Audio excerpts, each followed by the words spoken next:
Ano ba, naka-recover na ba sa medyo overflowing emotions kanina? Yes, nakapag-retouch na. Ayun ang importante dahil ika nga ni Stacey kanina, may glam team. May glam team today. Okay, let's start with our Q&A.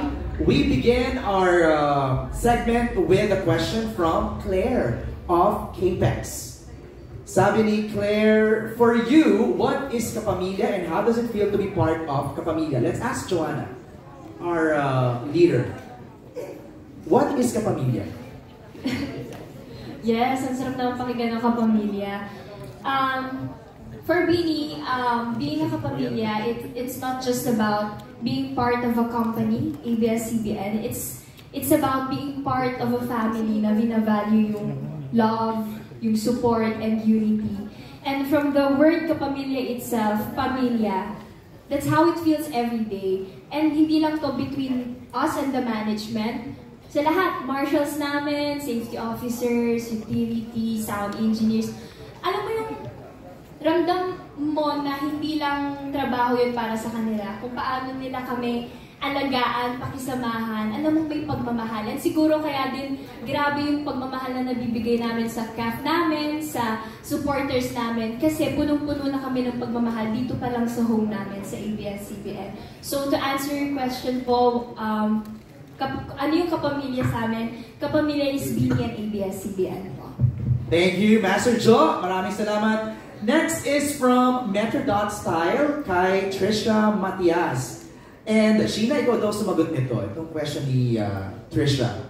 As you renew your contract, it's the perfect time to look back on your career.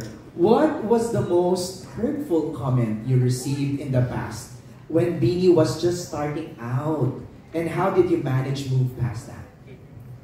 Siguro po hindi siya precise na sinabi. It's more on na-hurt kami before every time ginagawa kami kakatawanan. Tama ba ito?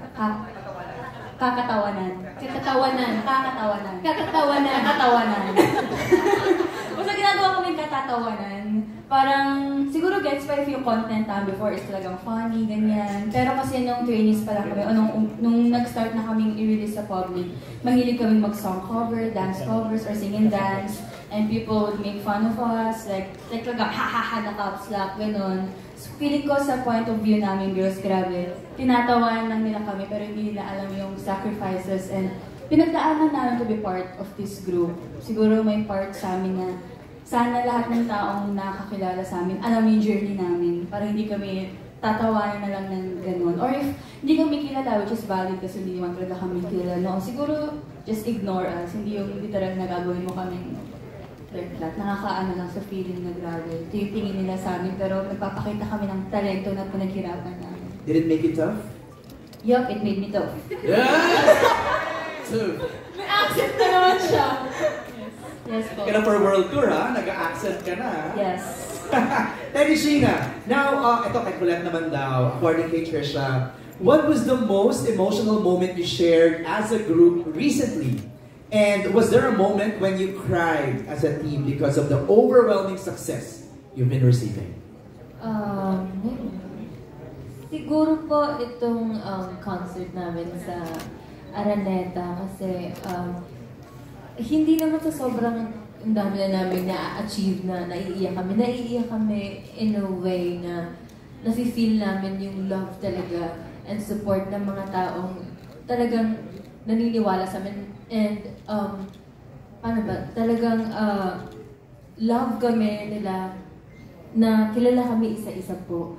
So, naiiyak kami sa ganun na grabe, we're just being ourselves lang naman. And lalo nila kaming minamahal kasi nga nakikita nila na authentic po kami sa ginagawa namin and mahal po namin yung ginagawa namin. Sa ganung bagay po, kami naiiyak kasi hindi po talaga namin, hindi pa nagsisink in sa isip namin na sobrang ganito na yung na-achieve namin. Parang wala po talaga sa ugali ng kahit sinong Beanie po. So, mas more on yung nagawa namin yung mga gusto namin gawin, doon kami naiiyak. Ganda. Thank you, Colette. Also pala, I wanna say itong pagpirma nyo ng kontrata, it kind of slammed the rumors na maghihiwat o gawatak-watak na. Yes! Di ba, Master Joe? Yes! fake news. Ang daming fake news na mga malalagasan daw ng member ng Beanie. Hello, we just signed the contract. Yay! Okay, next is Carlos Aragon from Mega Kapamilya, and Carlos will ask his question. Hi, Carlos. Hello po. Congratulations, Beanie. For sure, ang dami niyo na napatunayan at ang dami niyo na ring achievement. Ano pa ba yung mga dreams ng Beanie na hindi pa natutupad? Si Aya, pasagutin natin dyan. Actually kasi for me, parang kaka-start pa lang namin. Na parang even if we've been together since 2019, ba? Parang ngayon pa nag-start yung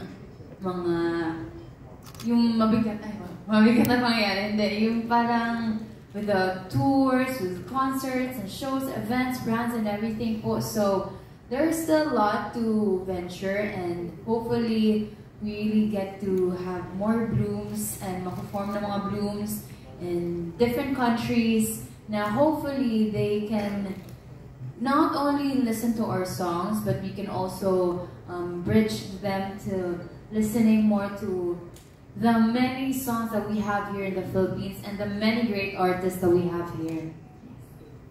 Thank you po. Thank you, Carlos. Yun yung sinabi ko dun sa, I did a New Year, year-end special ng news. Sabi ko, ang Beanie ang naging daan para makilala ng mga new generation of Philhams and Phil-Canadians, yung bagong Filipino talent of this new generation. So, maganda yung sinabi ni Aya, kayo yung naging daan to not just your music, but OPM music. Alright, let's go now to the question from Inquire.net kay Hannah Mallorca. For Mika, ang question niya is, being part of the Nations Girl Group is a huge responsibility. How do you take care of yourselves as a group and as individuals in the midst of this responsibility and massive fame? Wow, thank you. Miss Universe yung tanong. For that wonderful question. I completely agree na grabe yung responsibility that is on us. But the way we take care of our image or the idol that these people look up to is that, of course, we have to be careful with our health, what we put out in social media, like our relationship with one another. Us, the girls, lagi po namin binavalue yung relationship namin together, not just with us, but also the people we work with. And I think that's what's most important, yung attitude niyo sa industry and yung attitude niyo towards anyone you meet. And to also make sure that, to always make sure that you also stay humble and you never ever think that there's nothing more to grow to, you know? Like, there's always something to learn. There's always something new to learn every single day, and you are never perfect. You will never be perfect, and that's okay because we're all human. Ang ganda rin kasi ng training sa inyo, kaya meron kayong sense of discipline kasi mula pa lang nung kayo'y binubuo, no? Kaya pitbit niya siya hanggang ngayon. This next question is also from Hannah of Inquire.net for Maloy this time. Maloy, the music industry is very competitive right now. Is Beanie here to compete or to inspire, and why? We're here to inspire. We're here to inspire palagi. And siguro hindi na rin maiiwasan yung competition talaga sa industry na to. Pero feeling ko yung only competition namin is ourselves. Kung paano namin gagawin yung isang bagay, kung paano yung mga decisions namin, even on the smallest things, hanggang sa malaking decision like this one. Yeah, ito yung competition namin, yung sarili namin.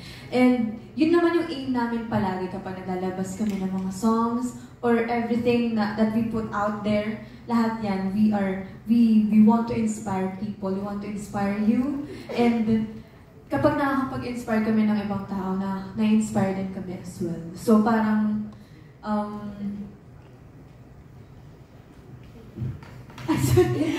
nag-zone out ako bigla. Sorry. Pero yun, parang kapag nag-inspire kami ng ibang tao, parang nag-inspire din kami to give love, to give more love. And, ayun, we're not here to compete, we're here to inspire.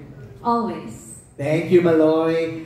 This time, we have a question from WhenInManila.com from Nikki Viola and Dessa Taiting. It's for Gwen. Gwen, what are the things that changed sa grupo nyo through the years? Sobrang dami na po.